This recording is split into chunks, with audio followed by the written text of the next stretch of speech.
opening up. Here we go. Woohoo! Ready to roll. 9 o'clock, right on schedule. Woohoo! Look at there. I love Jim's cartoon character. Nice. Get him, G.I. Joe. It's fun. Hi, Eric. Hello.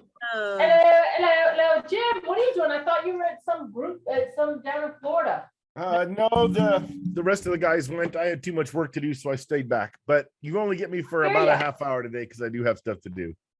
Well, it'll be a then. half hour. Yeah. Well then. Jennifer Birdsong on here, and oh my gosh, it's going to be fantastic. Yeah. Hey everybody. Hey everybody. Nice. Good to see you. Happy Tuesday. Crazy stuff going on, but let's do this. Yeah. Oh, wonderful. I know everybody's like that right now. It was like, I got a lot going on because, everything's like wide open. It's we talked about that, like even in the beginning when we started Zoom, it was like, everybody was like, laid back. We got to connect. Now it's back to traffic. I don't know about you guys, but traffic. Oh my gosh, Southern California is full of it. Lines and inflation. Oh my gosh, I go to the grocery store and the stuff that I buy the same stuff all the time. I'm just one of those type. I got my staples, right? They go up like $1 every week.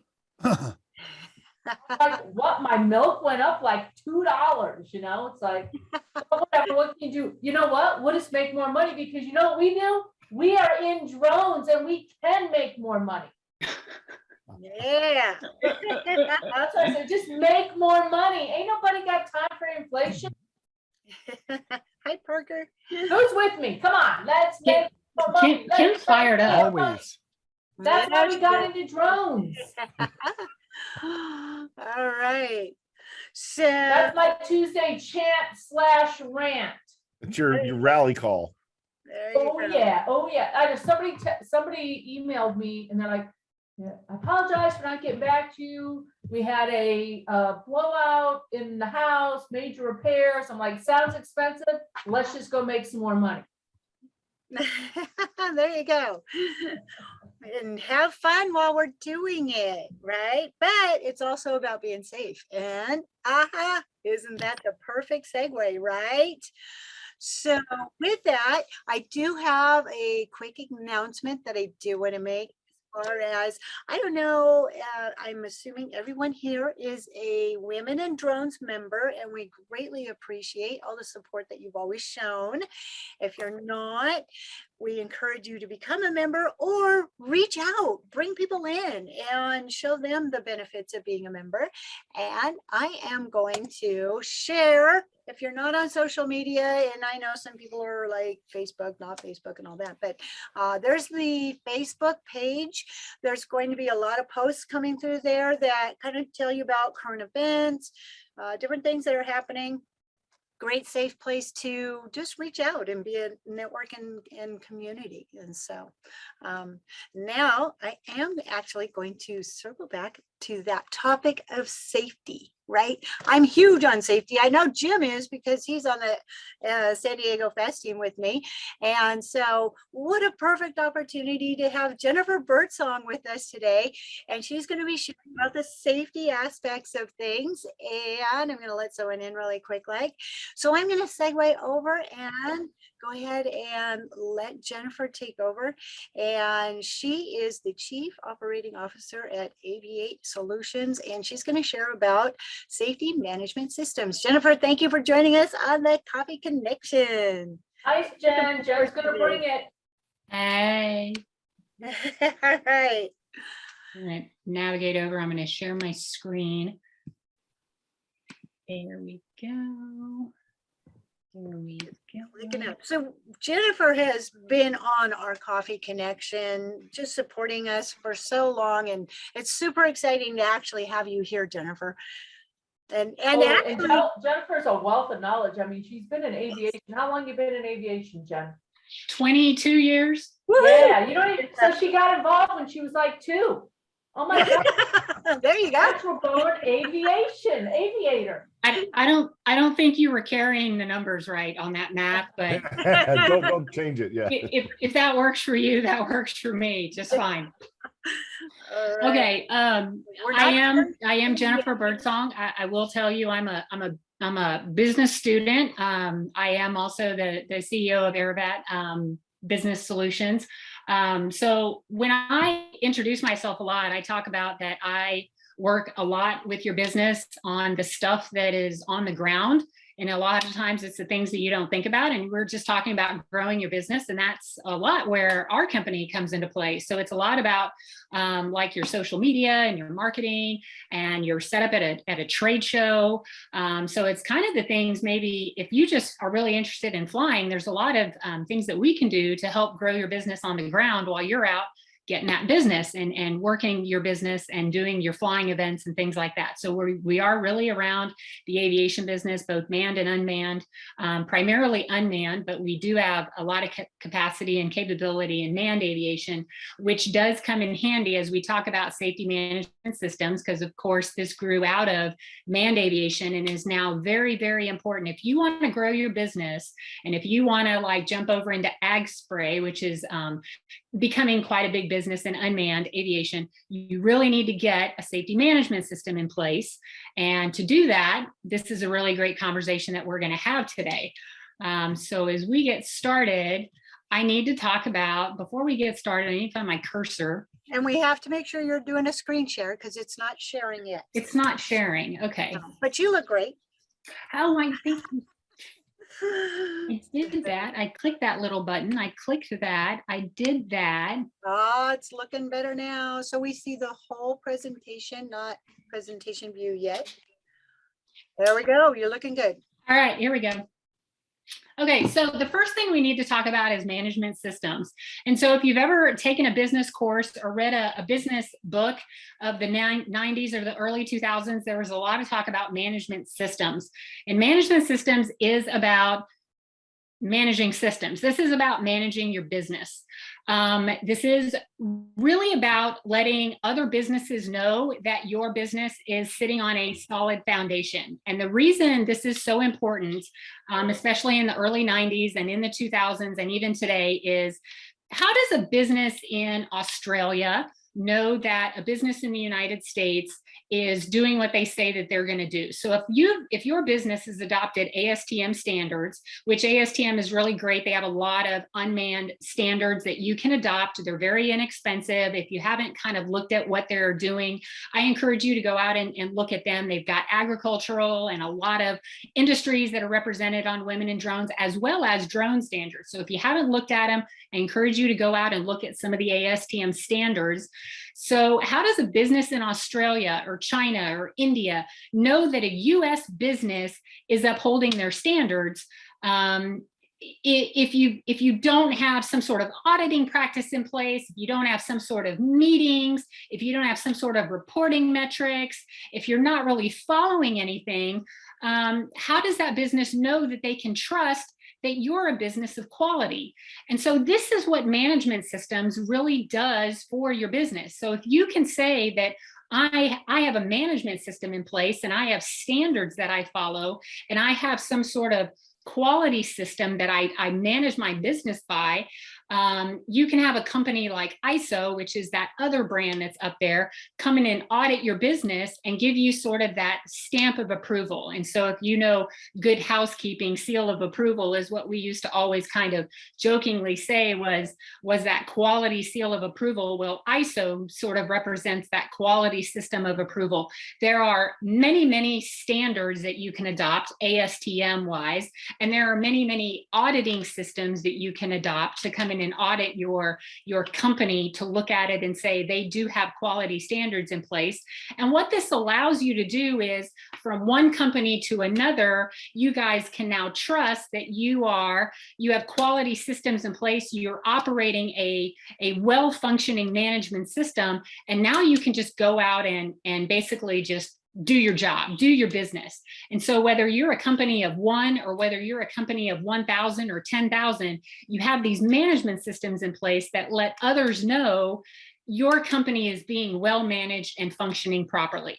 And so as we kind of look at products that we use every day, so let's look at the drones that we go and buy off the shelf. How are every single one of those drones looking the same, functioning the same, have the same software on them? Those are all quality management standards that those drones are made by and checked by and authorized by. And at the same time, when a problem arises with one of those drones, how do they know that the drone that was the 10,057 one to come off the assembly line had a problem with their software, and that drone and every drone beyond that one also had that same software problem? Companies know that all of those drones now need to have their software updated. But guys, those are quality management systems that tell those companies all of those drones need to be updated. We need to push those software systems out to the owners and get those things out and make all of our customers happy again. Those are all quality management systems that are all in play. So you adopt standards, you have companies come in and audit those standards, everybody is happy, and now companies can interact with each other and kind of trust each other. And so in short, I just gave you a semester of education on what management systems are, and you kind of learn that as you go through business school. And so in a very kind of much smaller scale, because I know that there are kind of a lot of like very small operators on this phone call, and a lot of one person companies out there, maybe two people companies out there. How do I, as a very small business owner, adopt and start implementing a management system where I work? Because you may want to get into ag spray, and in order to do something like that, you're going to have to go to the FAA and be able to show that you have some form of management system in play in your company. And it really starts and can start on a much smaller scale, and you're just going to work your way up and be able to show that you do have a management system in play. And so I'll ask you, what do you do with feedback? And a very simple level, what do you do with feedback?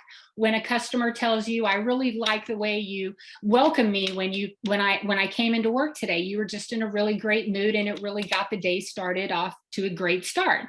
How do you replicate something like that? How do you make sure that every time that you welcome a customer into your business, that you do that every single time? That's feedback. And how do you take something like that and make sure that you do that every single time? Well, you do that by putting it into a process. And you make sure that you do that every single time. Maybe it's opening up 15 minutes early so that you're not very stressed by the time that your business is ready to open, so that you have plenty of time to get everything ready, and so you don't feel stressed. At the same time, how do you deal with negative feedback? A lot of people deal with negative feedback by just kind of like this, find it, fix it, find it, fix it, find it, fix it. But a lot of times when you do something like that, there is a lot of time wasted dealing with negative feedback, and time is money. And if you're constantly dealing with negative feedback in a find it, fix it manner without ever doing what's known as root cause analysis to make negative feedback just never come back again, you're really wasting a lot of time, and time is money. And so the encouraging thing that we offer with management systems is collect your feedback and sit down and have a meaningful meeting about feedback and how are you going to really deal with it. In other words, how are you going to manage it and really dive deep into negative feedback and figure out ways how to make it never happen again. So in other words, if you got some negative feedback about maybe your welcoming system, maybe you would decide to open up a little bit earlier so that mornings aren't so stressful and that your customers would feel more welcome in the morning. And so it's just a very simple way of dealing with feedback. Now, I will say the only time you ever deal with feedback immediately is when there is a safety of flight issue. And so that would be the only time that you ever take feedback and say, right now, at this very second, I drop everything that I'm doing and I deal with feedback because it does have a safety of flight constraint. And so how do you know that what you're doing is what you said you were going to do according to your processes, according to the standards that you adopted? Let's say you adopted those ASTM standards.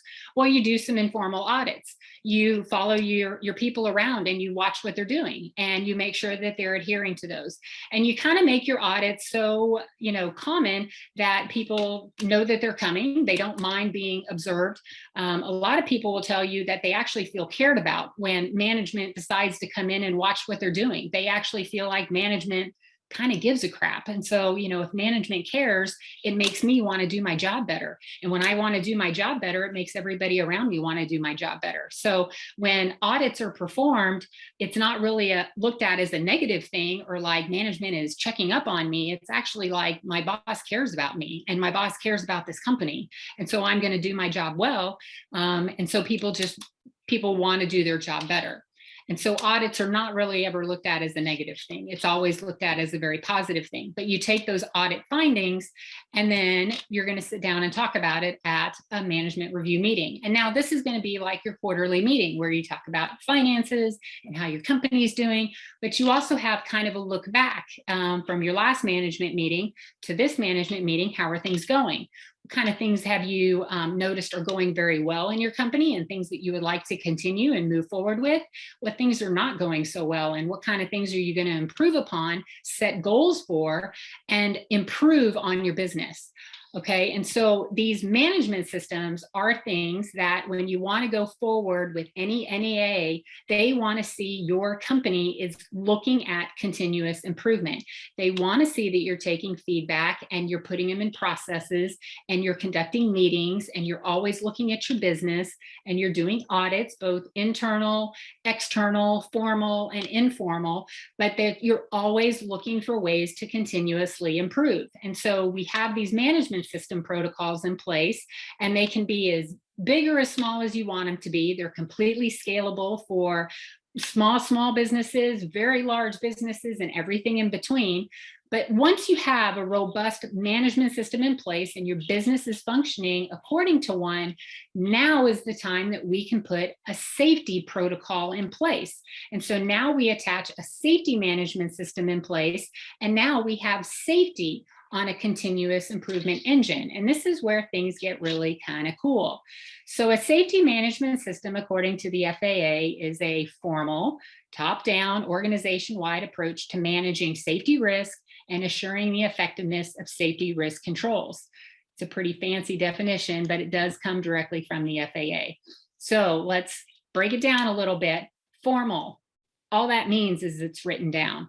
And so we already have this robust management system. Our whole business is operating according to standards and processes, and we're auditing it, and we have meetings about it. So we are already having a formal business. So our safety management system is just now going to become a part of it. So formal, we've got that pretty well in hand. Top down, I got to tell you, your safety management system is going to fail if the boss at the highest level doesn't buy into it. So top down just means that the senior levels of leadership absolutely buy into the safety side of it. And organization wide, everybody gets to play a part in the safety management system. And I can't tell you how many stories I have heard from the person that answers the phone at the front desk, overhearing a conversation about a pilot that's about to go to work today, having very little sleep because they were up all night due to a colicky baby, and they're about to go and perform a mission, or about to go take a 2-hour drive to do a drone mission for 4 or 5 hours, and going to drive 2 hours back, and they're going to try to see if they can do this, even though they got very little sleep the night before. So when we say organization wide, we really do mean everybody gets to participate in your SMS. And so if that person who answers phones overheard that, it's up to them to really either encourage that person to go and fess up to the chief pilot that day that maybe they're not the best person for the job, or they need to take that responsibility and go report that themselves. And when we get into managing safety risk and assuring effectiveness of safety risk controls, this is about collecting data about your business, especially the safety. This is about doing pre-flights. This is about doing post-flights, and this is about collecting all the data. And when I say data, this isn't just, oh, I had an accident and, oh, I'm going to try to do preventative things. This is about also reporting. I think we could be more effective if we did some things differently. And hey, I was going through the checklist today, and there's some new software on our drone that could make this a little bit more efficient.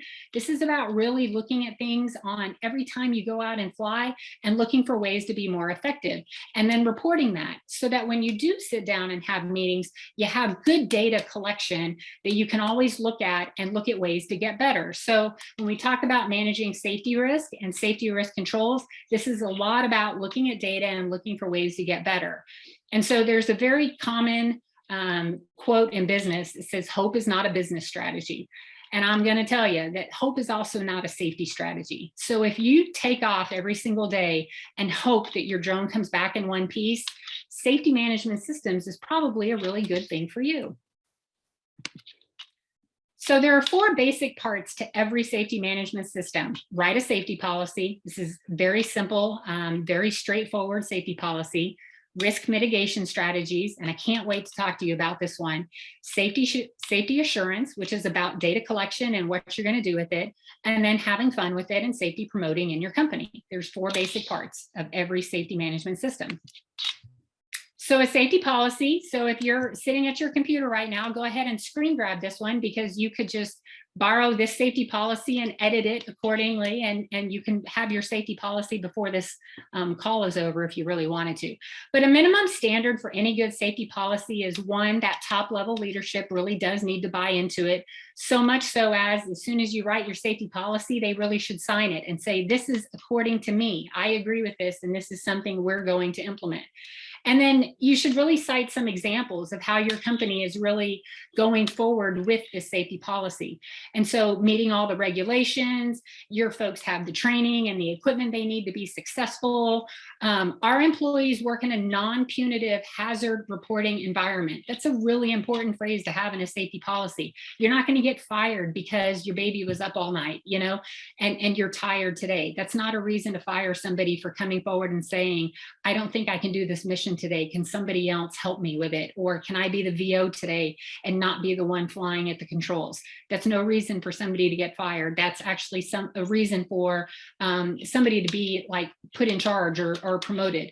And we treat every reported safety issue as a priority. That's actually a very key phrase to have in a safety policy. So this is a great start to a safety policy if you guys want to copy it or use it as a way to get started. Okay, risk management, risk mitigation strategies. You may recognize this photo. Thanks, Eric, for letting me borrow it. So I read on social media. I love being a part of the social media, and I love hearing everybody's stories, but there are a lot of reactionary drone pilots out there. Ones that hope their drone comes back in one piece. And I really hope that after today's phone call, everybody goes out and flies proactively. So reactionary are like, what went wrong and why did it go wrong? And the other thing that just hurts me every time I hear it is, you know, drones are really cheap. I'm just going to replace the drone if something goes wrong. And what people fail to understand is your drone might have been flying over a house that could have been damaged. Your drone was flying over people that could have been hurt, or cars, or some other anything else that could have been damaged. And so there are a lot of very reactionary pilots out there, and that it's just a very damaging way to think. And it's very damaging not only to you and your business and your business's reputation, it's very damaging to the industry. And if anything else, as we gather on Women in Drones every week, don't we always wish that there's something that we could do to stop this kind of reactionary behavior? And that's something that implementing an SMS kind of hopes that we stop. And so if anything, we hope that today, as you take your next flight, that at least you stop and think proactively. Think about what could happen. Think about what could go wrong. And just for a second, prepare for that. Prepare for that worst case scenario. And maybe think twice about taking the flight if the risk is too high. And next year, as we conduct ourselves in a more predictive behavior, predictive means that you have data to actually back up what you're trying to say. And so mature systems actually function on data. And so as you prepare for the flight, hey, you know, there's a crosswind. And last time that we flew in an area just like this one, there was a crosswind. Let's go pull that report that we had and see what we did. Let's look at some of the other mitigating strategies that we used. Maybe we had more people out there with us. Maybe we didn't do the flight that day. And so as we act in a predictive manner, it's just a manner of working with data and planning differently and using different strategies. And so earlier I talked about the drone safety team. Well, the drone safety team has and prepared this link, and we'll put this link in the chat a little bit later, but we have a place for reporting.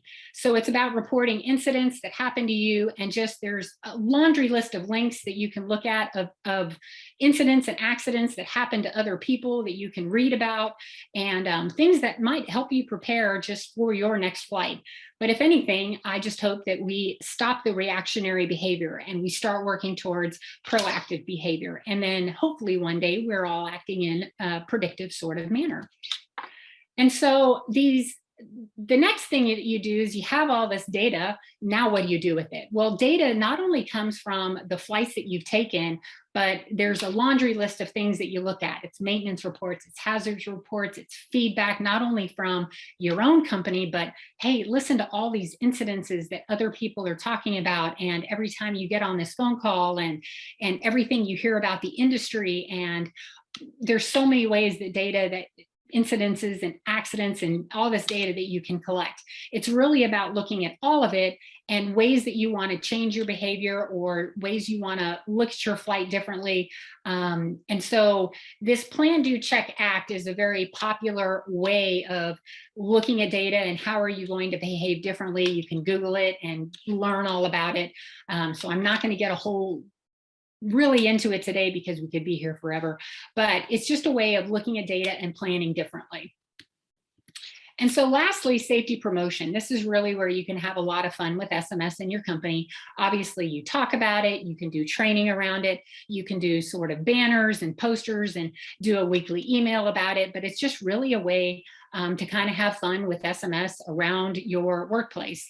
If you have your safety slogan in mind or something like that, you can put it on t-shirts if you want to, you can have it on your binders that people are walking around with, but it's just a way to step away from that reactionary behavior into more proactive behavior. But again, everything is really grounded in good documentation and good just continuous improvement. And so with that, I do have a bunch of resources available for you, the drone safety team link, and we can put all of this stuff in chat. I did not get into like flight risk assessment tools, but I did find a very simple one that you can use. It's just a little document. And of course, a connection to me if you want to have more conversations with me. But at this time, I am happy to take any questions from anybody. Wow, fantastic information. I've been watching the chat and there's been a lot of great responses already going on as far as the information that you've been providing, Jennifer. We love it. And I think it just kind of opens our minds up to the various aspects of the safety side of things. And I'm very big on the top-down part. And I think you touched briefly on the part that we tend to overlook so often, being that if the top management position doesn't take it serious, it's that trickle down effect. And it's so important that they take it serious and start to implement it. And so you highlighted that part. And so have you seen companies implementing that into their systems? And okay, I have to do a shameless plug. There's a book out there that's all about SOPs, right? But it's key. It really is key. And so do you have examples of companies that are, people that have taken it serious at the top and they care? I like it.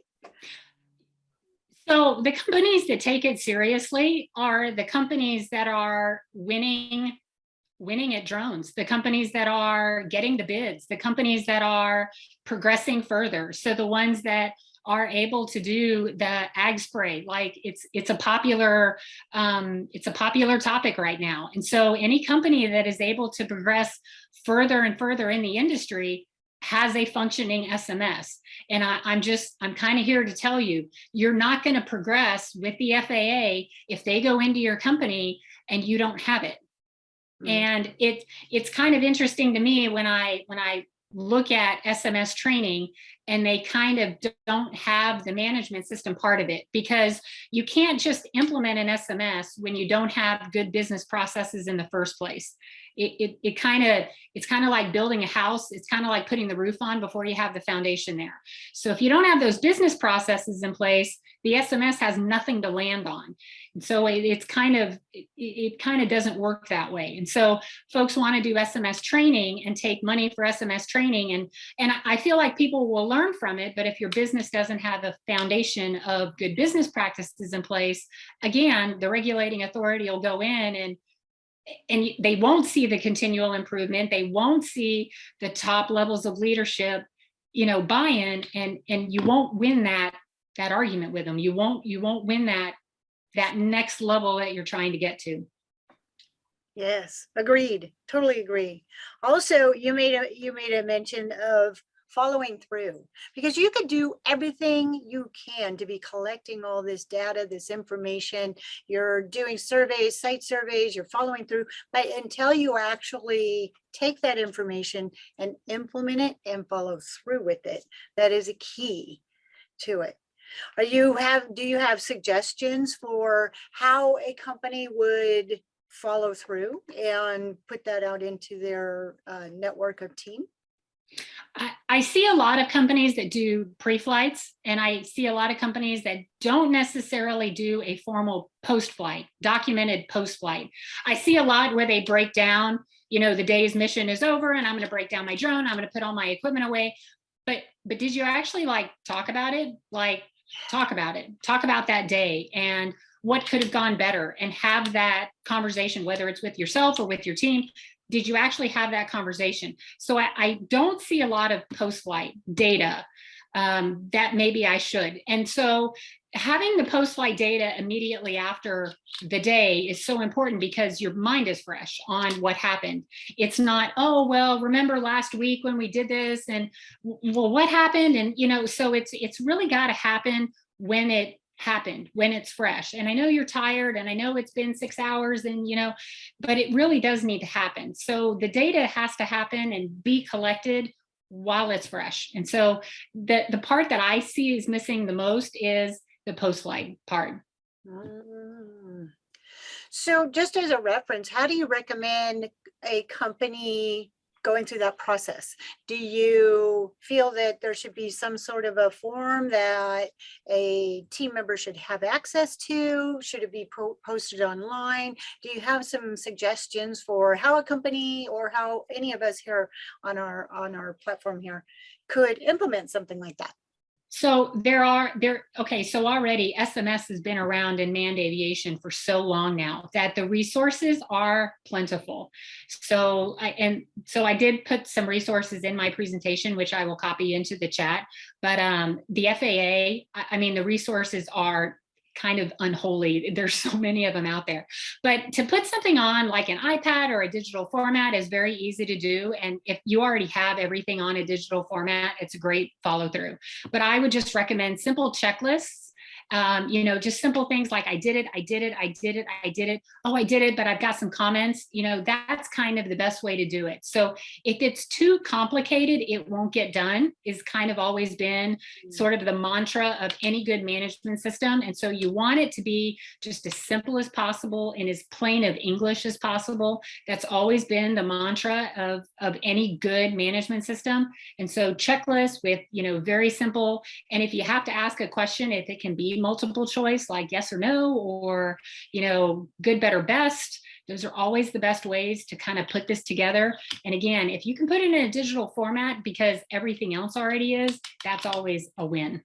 Yeah. Because also the digital format can then transition to like a larger collection tool. And if that's the way you're kind of managing your data, if you have a person in charge of that data, then that person has easy access to it. Maybe it's live even. So yes. So I just want to make sure that people know that you're free to ask your questions into the chat. Looks like Kim might have had a question as well. Go Yeah, ahead. are there any apps that help with that? We had a situation yesterday, and it's so true. We just moved our location because we were getting locked out all the time from the Joe Biden TFRs, right? So we moved our location, and the location is awesome, like it's a really great place. Yet our new challenge is that we are close to a Class D airspace. Now we fly in G, but we keep getting those where we have to, do the check, DJI kind of stuff. Anyway, and we're always flying different drones, so that can be a challenge, right? And it's literally hitting home because, we were pretty frazzled from all the situation that we had going on yesterday. And, in front of clients, trying to get the drones fired up, syncing. So afterwards, I said to Parth, my assistant, I'm like, he's like, okay, well, I gotta go. Wait a minute, we need to debrief on what the heck just happened here. What drones worked, what didn't, what do we need to come back around to? Because we were done, right? But what do we need to come back mentally? We were done. What do we need to come back around to, like when we come back together on Wednesday? And is there any kind of and the thing too, like you said, is that, we were pretty exhausted from all that. Like, it's exhausting. Like, I went in with a this is the client's coming out, we're doing this, we're flying he's doing cinematography, so we're training that. And then we have all these complications and it can kind of frazzle. So actually at the end, we had a hard time remembering everything. Right. It was like 3 hours later, it was just the two of us and we were, going through so many different drones. So, is there an app that is there an actual app? I know there's that air data, but is there an app that's out that would be a checklist or just to get things rolling?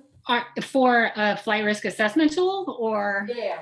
Okay, there is an app that I will actually get you a link to because it's in the App Store. It's a app that was put together by my former company. Ah, there we go.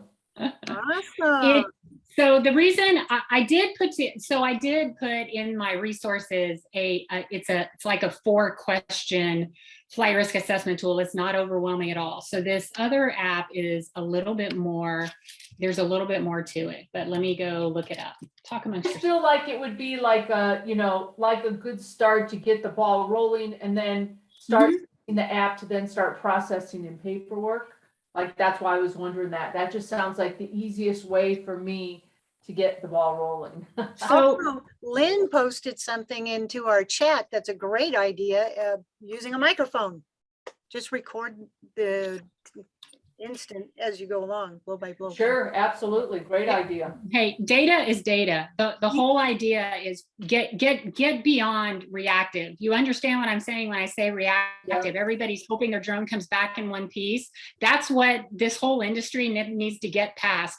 You guys are on Facebook like I'm on Facebook. You know exactly what I'm talking about. Like, it's gotten almost dire that people are just like, it's a drone, I'll replace it. And I'm like, oh my gosh, there's another one. There's kind of one going out there every day. But I agree also in respect to, I think due to the cost factor, people just don't have that in it to win it because, it's so inexpensive. I could just easily replace it. I mean, it's not cheap for me, but for some people it is. And they just, no big deal, and they're easy to come by. And so I think they get that a little bit of a mentality of, no big deal. I don't have to take it so serious. But then they're not thinking of the house underneath or the people underneath, or they're just not thinking holistically and they're not thinking of the industry as a whole. And why the industry gets a bad name is because of what you're doing, how you're behaving, and they're not thinking of that. Yeah, exactly. Looks like we have a couple of really good stories, and Eric has shared a few. He lost a drone or two, right? And so one in particular, he was talking about one went into the ocean. And, those are great things to make sure that you've documented. what might have caused that. And so he kind of elaborated a little bit. If anybody wanted to open up and ask a question, or great time to start thinking about all of that documentation. Getting started is always the hardest part. And Jennifer is fantastic and just has so much knowledge. So if you have any questions or anything you want to share, feel free to open up. Lynn's posted a few more things into our chat as well. And looks like Jennifer also put in the dronesafetyteam.org. Yeah, so does anybody have any questions that they'd like to ask? So we have a perfect group that we don't have to put them into our chat. Feel free to open up your mic and share with us today. It's a great day to do that. So if you have something you want to share, anything like losing a golf ball at the links, I think it is. Jennifer also has posted in another link in there for ASRS reporting system through NASA. And so she's put that in there. And Somebody had mentioned, somebody had posted, you know, and Eric did one about like some of the, when he was in the kayaking company. You know, all of us that have been out flying our drones, whether we're doing it professionally or we're doing it as hobbyists, I mean, it seems like there's not a flight that goes by that you can document something. There's, I've had people pass out. I've had, you know, I've had lost link. I mean, just blah, blah, blah, blah, blah, blah. I mean, you know, so now I remember them, but I have not documented them. So I really like the power of that. You know, that could be a book. #1 seller on Amazon someday. Well, and the whole point of the documentation is, again, if you wanted to take your business to the next level and say you wanted to apply for a 135, say you wanted to, again, go 137, if you wanted to go to the FAA and you didn't have any documentation of any of your flights, how are you documenting your experience? How are you documenting your continual improvement? So the documentation serves quite a big purpose in how are you continually improving? How are you using data to overall improve your skills, improve your processes, improve your business, grow your business? That is all where this comes into play. And if you can't show that you are, you know, kind of working the data and working the system and showing fault, because that's a big one too. The FAA is not about perfection, they're about growth. And if you can't show that we made a mistake and we sat down and we talked about it, and, you know, this is the mitigation that we put into place to hope that this doesn't happen again, that, you know, if you are not able to show those steps that you took, you really won't be able to progress to that next level with the FAA when you go to apply for those next stages in the drone industry, which we all know there's going to be next stages in the drone industry. And so that is really what SMS is all about. But taking a step back, if your business doesn't have the foundation of the management system, your SMS has nothing to sit on top of. And so it really is about the documentation. It really does need to be there. It doesn't have to be wild and crazy. It just needs to be there. But it really does need to show growth. yes. So I think we have a couple questions. First, I saw Stacy had her hand up, and then I think Lynn wanted to unmic and ask a question. Stacy, go ahead. Hi, yeah, well, and I guess a question, kind of comment too, and I really like the, you know, the business practice comment, because as a drone professional in the insurance kind of risk mitigation world, that is when more and more things, as we're seeing more commercialized operations, you know, we're seeing a lot of contractual obligations needing to have insurance policies, and every single policy that are associated with commercial efforts in the drone world, you know, whether it's just needing, not specifically talking about, you know, your aviation liability or your hull insurance in the air, but, you know, whether you're talking about your aviation operation insurance covers your operations on the ground, or your cyber insurance, they're all really, really needing the documentation of what your safety practices are.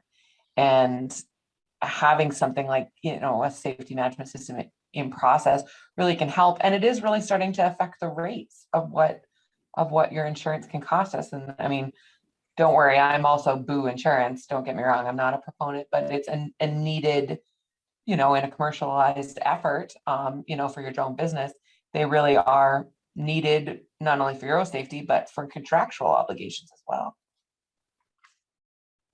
It's a great comment. Vital role that insurance plays. It dictates so much of what happens in every industry, not just drones. But good point, Stacy.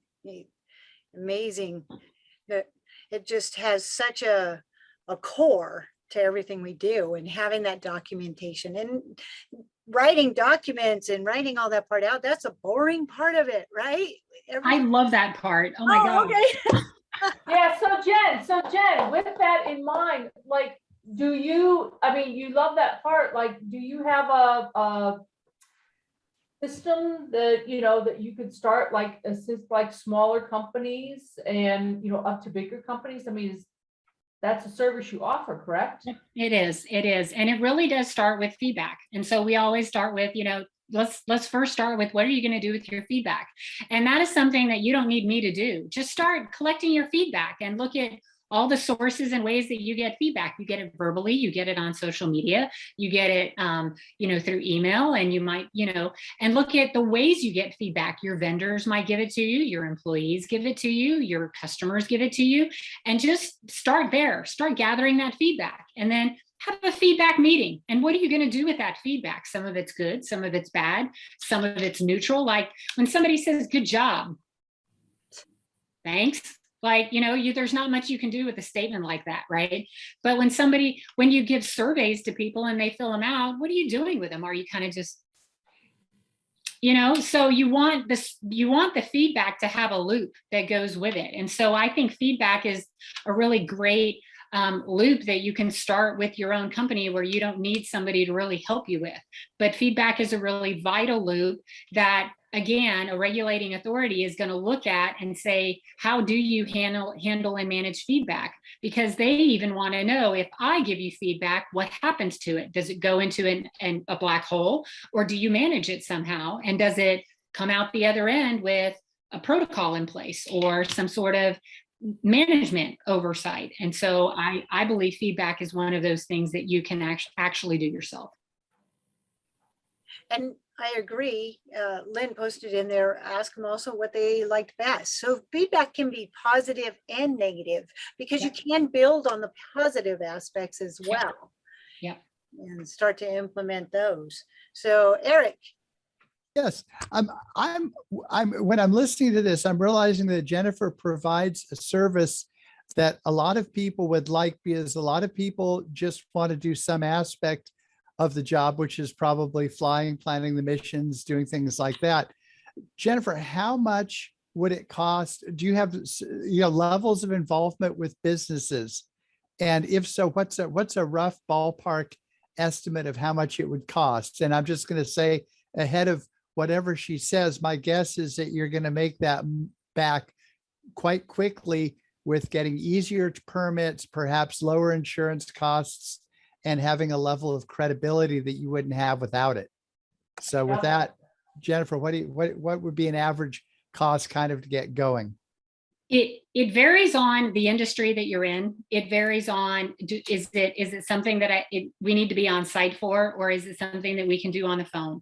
Varies on how large your business is, how many people are involved, and how many people are we training and bringing up to speed. It's not something that I can very easily answer over the phone, but there's like, I don't want to say I gave you a freebie one, because that I know feedback's not a freebie one, but it does really vary with industry. And are there existing standards, or do we have to create them ourselves? Like I just handed you ASTM, go look up your ASTM standards.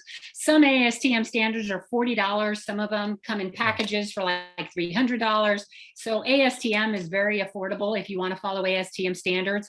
And then from there, we then would just write your processes based on those ASTM standards, and then we marry the two up. And so we're trying to make it as simple as possible, something that you can live by and manage by.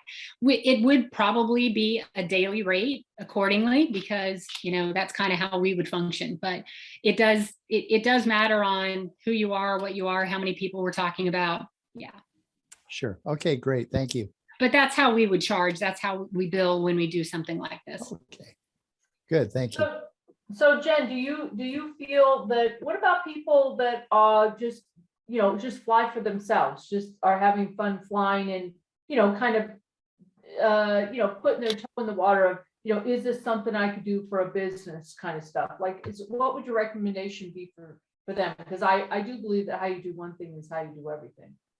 So for people that are just starting out and are a single business owner all unto themselves, if you go back through this presentation, there are some core things that are part of every management system. Again, it's audits, it's feedback, it's operating processes, it's management systems. Those are core. Also, customer service falls in there and training falls in there. And so those are core to every management system. Those are things that you can implement on your own. You don't need me, you don't need anybody else for that. You, again, can go out and buy ASTM standards. You can read them. You can make sure you're adhering to them. You don't need me to do any of that.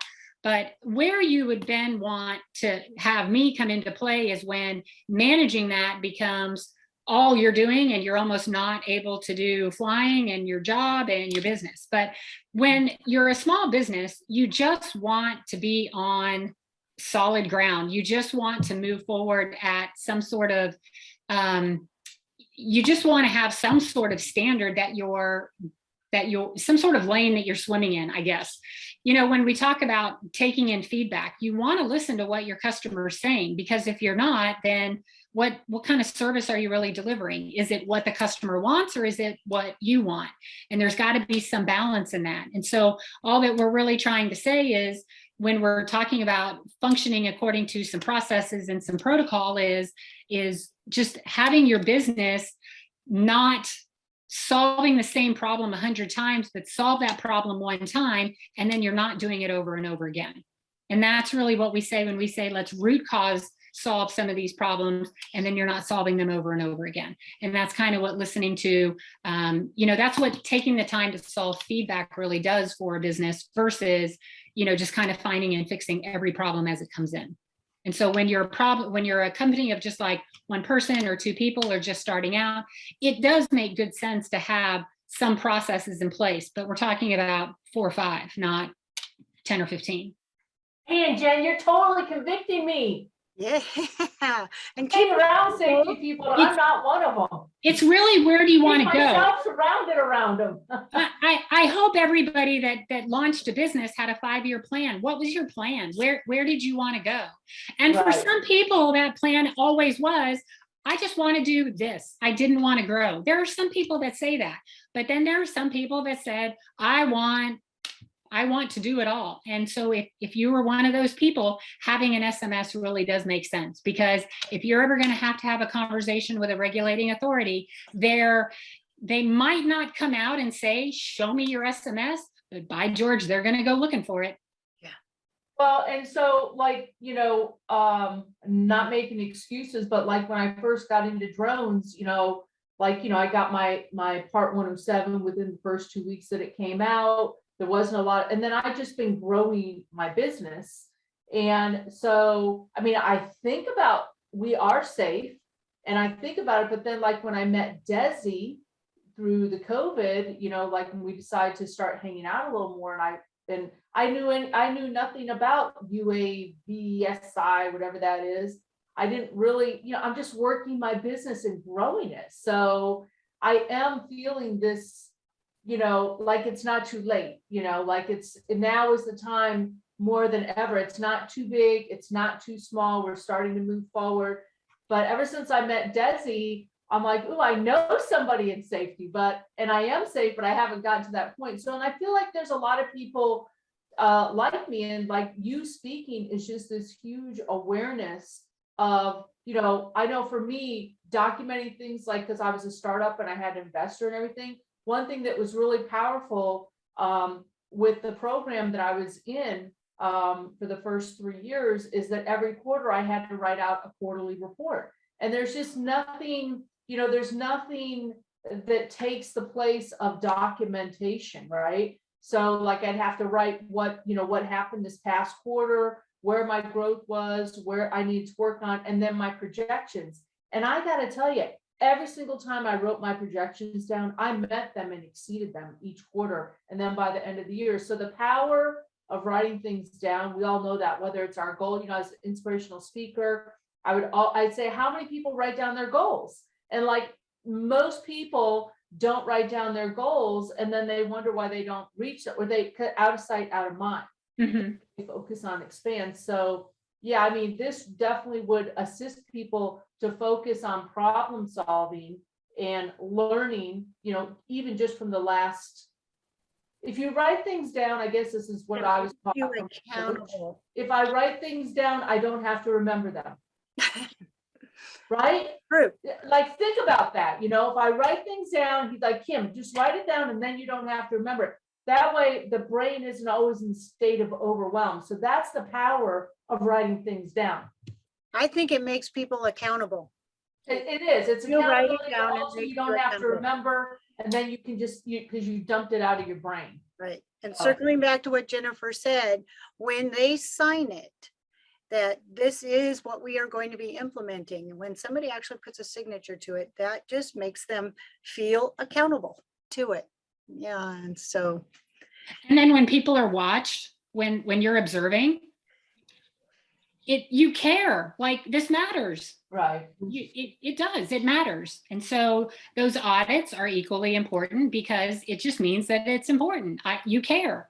all right. Well, we had a fantastic meeting today. So much valuable information. I love the top-down approach. It's just what you do, Jennifer, is fantastic. And you've provided so much information for everybody. We really appreciate it. So we have 4 minutes left. So if you could maybe just do one last little spiel of what you feel are the most important aspects and how somebody could actually get that ball rolling.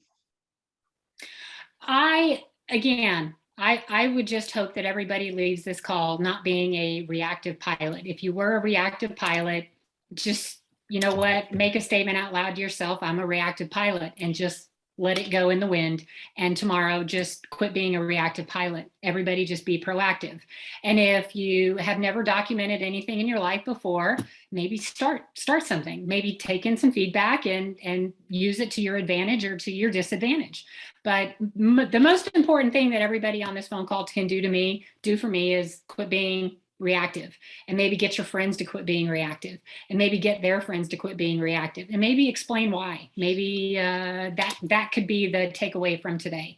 That would be the most important thing for me. And I think for this industry is we've got to stop the influx and the plethora of reactive pilots that are out there. I think they're dangerous for our industry. And so And the drama of it all. I mean, there's a lot of drama with reactive. So yeah, I haven't been on Facebook in quite a while, like just constant. But I remember when I first got in, and there's a couple of sites, Facebook, groups that I was in. I mean, sometimes I would just be a fly on the wall just to listen, just to see what it is. And it's so much drama. It's like the drone drama, it's like, oh, this happened, that, and then this person comes in. But there's no, there's a lot of attacks and a lot of drama, but there's not like somebody saying, being the leader and saying, hey, listen, this is really interesting. Thank you for sharing. Have you ever considered logging that? This is, that kind of stuff, learning from it, instead of like everybody being on the defense or thinking that it's funny and it's not. I don't engage in it, but I read it, and it I hurts read me. it too. I don't engage either. And again, it's dangerous and harmful to our industry and the industry that we're trying to grow.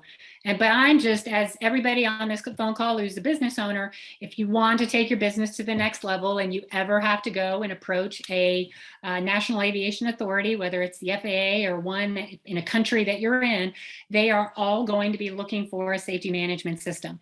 And how you start one, it's got to start from the ground up in your business. You're going to have documentation. You're going to have to show continuous improvement. You show your business processes, show your safety management system on top of it. You're going to have to show your documentation, but it doesn't have to be complicated and it doesn't have to be painful. And I can help you with that. And so, yeah. Awesome. It doesn't have to be painful. Whoa, because we have Jennifer. She knows the language. Yes. Jennifer, can you put your information into our chat? I did put the LinkedIn if you want don't connect, but I think it was quite a ways up because there's been a lot of stuff going back and forth. But I hope and I encourage people to reach out to Jennifer because she is just a fountain of knowledge and so much information in there. We greatly appreciate you coming and sharing with us today, Jennifer. Thank you so much. You I betcha. appreciate Jennifer on our calls all the time, you know, Yes. always great, but she's so passionate, but yet intelligent at the same time. You know, she's not just, you know, she's very intelligent. She has experience. When she speaks her piece, but she's also, you know, just so passionate about it. So I want to see you grow too, Jen. So let's do this. It's awesome. All right. So much. All right. Well, Dedication. thank you, everybody, and we will see you next week. Actually, Kim will be hosting because next week is disaster training in Texas. Watch out, Texas, here I come. Oh boy. I'm Who so else is going to Texas? Anybody here? woo. Elisa's on here. She's going. Who's going? There we go. I won't be going. I'm going to be stay behind and be doing the call. So yeah, I have a couple of my buddies coming on that I've trained. So yeah, I'm super excited about having you guys come on and get some. We actually have a new nonprofit that just started that came on. So 1,000 drones for 1,000 girls. Have you guys heard of that? Mm-mm. Yeah. So Next she's week, you will. Anyway, we'll talk to you guys. Have a great week. All right. Next week. Bye. All right. Fly safe Thank you again. and log Jennifer. it. Come you. on, log it. Thank you again, Jennifer. Bye. Bye, y'all. Bye-bye. That kind of wraps it up.